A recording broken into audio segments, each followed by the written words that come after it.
Hi, Founder fans. Jason here, and today's founder is Alexander Scammell, the man who executed John Andre. Let's talk about it. So, Alexander Scammell was from Massachusetts, but after graduating Harvard and becoming friends with some other future founders, he spent a few years as a school teacher before relocating to Portsmouth, New Hampshire. And it was in Portsmouth that Scammell found himself surrounded by the revolution. He became very close with John Sullivan, again, another important American founder. And he was with Sullivan when the Battle of William and Mary took place. Now, this wasn't much of a battle, but as Paul Revere was wont to do, he went on several rides warning about the British coming for gunpowder before Lexington and Concord. And just a few months before Lexington and Concord, Revere rode all the way up to Portsmouth, New Hampshire to give warning. And Scammell was in the militia and serving under John Sullivan, went and captured William and Mary. That was across the water from Portsmouth, New Hampshire. Now, there were only a handful of soldiers in the fort, and while there was some violence that broke out, no one died or seems to have been seriously hurt, but they did remove the gunpowder from William and Mary for the Patriot militia, and the next day, a few people would go back and get the cannons as well. So this really put Scammell front and center, at least in New Hampshire politics leading up to the Revolutionary War. He ends up going and joining the Continental Army, and he serves in most of the major battles of the first half of the war, and he impresses enough people to the point where George Washington names him as Adjutant General of the Continental Army. Now, Adjutant General is kind of like human resources for an army, essentially CEO, if you will. And as you might imagine, that's an extremely high-ranking position in this young fledgling army. Scammell seems to perform the position of the office well. He does it for several years, until he's given a task that he doesn't seem to care for. You see, Benedict Arnold is famous for treason in the United States, but Benedict Arnold was not actually captured. His co-conspirator on the British side, Major John Andre, was. And you might be familiar with this name. You might be familiar with this story. It's been depicted countless times on television and in other media. It's a fun story, and by all accounts, Major John Andre was a lot of fun to be around. And in fact, most Americans took to him right away because he was just a really fun guy. Scammell was one of these people. Unfortunately, as Adjutant General, he was the man picked by George Washington to carry out Major Andre's execution.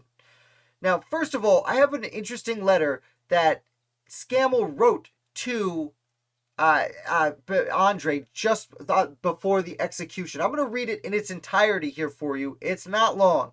It says, "Sir, His Excellency General Washington has fixed the hour at 12 o'clock this day.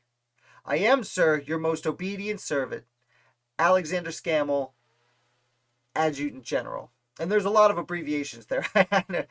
He doesn't do his whole first name, doesn't do, barely any full words in there. But that's it. Just, hey, 12 o'clock. Now, Scammell does carry out the execution, and it seems to stick with him a little bit because he ends up resigning as Adjutant General just 6 weeks later, and he requests, or I should say insists, that George Washington return him to his men, which he does. Scammell takes over a division of light infantry, which becomes known as Scammell's Light Infantry, and he is used as a decoy to distract the British in New York City when George Washington finally makes the decision to move the main body of the Continental Army down to Yorktown for that final dramatic battle to really secure the war. So Scammell goes up, dances around, distracts him a little bit, and then once the British realize, oh no, Washington's going south, they do a little bit of an invasion of New London, Connecticut, which in itself is a very important and interesting story. But Scammell at that point then goes south to join the Continental Army at Yorktown. And he does serve at Yorktown. Unfortunately, right as the siege is beginning, Scammell gets separated from his men when they're out on a scouting mission. He runs into a group of British all by himself, and they shoot him right off the bat, and he is captured. Now, this wound is mortal, and he's only held for a few days because the British have other things going on at Yorktown. They actually send him back to the Americans to get care.